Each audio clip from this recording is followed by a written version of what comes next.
من أطيب أنواع الشوربة وأشهرها هي شوربة العدس، وخاصة بهالأيام الشتوية.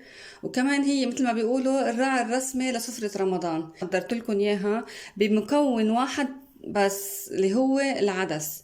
يعني ما حدا يقول لكم حطوا لها كوسة أو بطاطا، جزر، هول كلهم صار يعني شوربة خضرة. بطلت شوربة عدس. ولتقديمها عندكم الحر، عندكم الحامض، وعندكم الخبز المحمص. لتعرفوا كيف حضرت هذه الشوربة بمكون واحد بس، تابعوني لآخر الفيديو.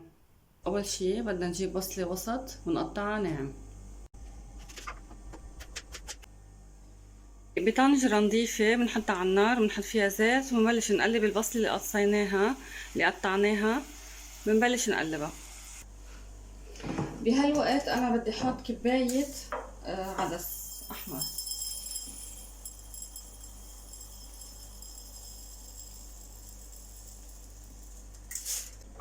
مع تقريبا نص فنجان قهوة رز.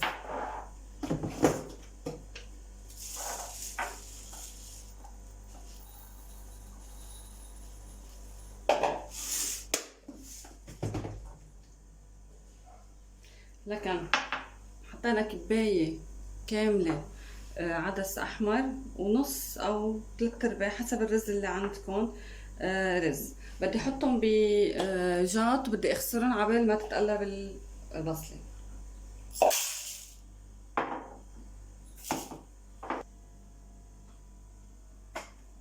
لازم ينغسلوا منيح كذا زوم كرمال هيدي المي البيضة تروح.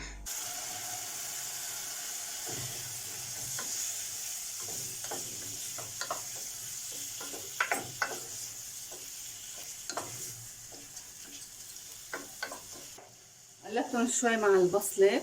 هلا لكل كباية عدس بدي 5 كبايات مي بالعدد بالضبط لتطلع مظبوطة 100%.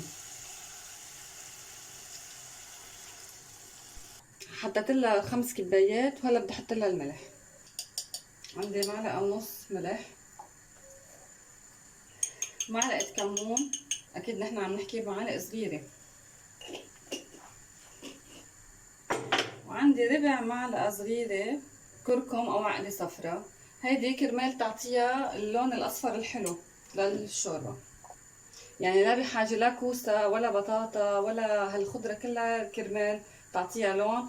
العقدة الصفراء من مال انه هي كتير مفيدة، العقدة الصفراء الكركم، ومن مال انه بتعطي لون حلو للشوربة. نحركهم سوا وننطرها لتغلي.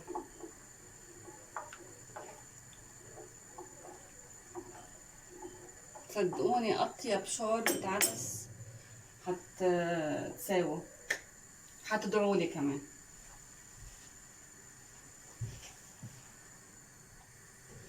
هون بلشت تغلي، بس شايفين مثل هيك رغوة على الوجه، هاي بدي اشيلها.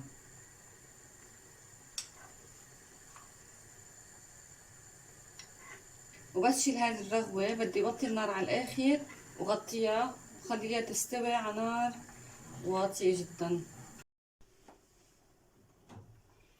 بعد ربع ساعة تقريبا بتكون شو استوى العدس والرز.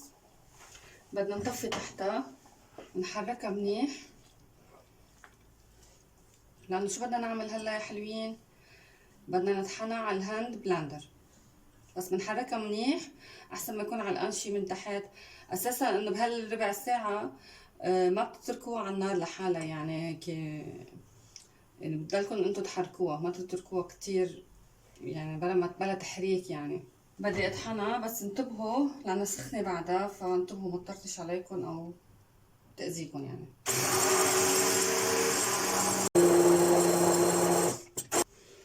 وهيك خلصنا. شوفوا، يعني بخلال ربع ساعة حضرتوا أطيب شوربة عدس ممكن تدوقوها. عن جد عن جد بنصحكم تجربوها بنفس الطريقة اللي عملتها أنا، من دون أي إضافات، لا كوسة ولا جزر ولا بطاطا، لأنه اللي بيقلكن ضيفوا لها هيك بتطلع أطيب. وهيدي صارت شوربة خضرة يا حبيبي، بطلت شوربة عدس. عملوها بهالمكون يعني الوحيد، حتدعوا لي لنسكبها وجيكم شوفوا لونها وشوفوا القوام تاعها، عن جد بتجنن، ريحتها بتشهي.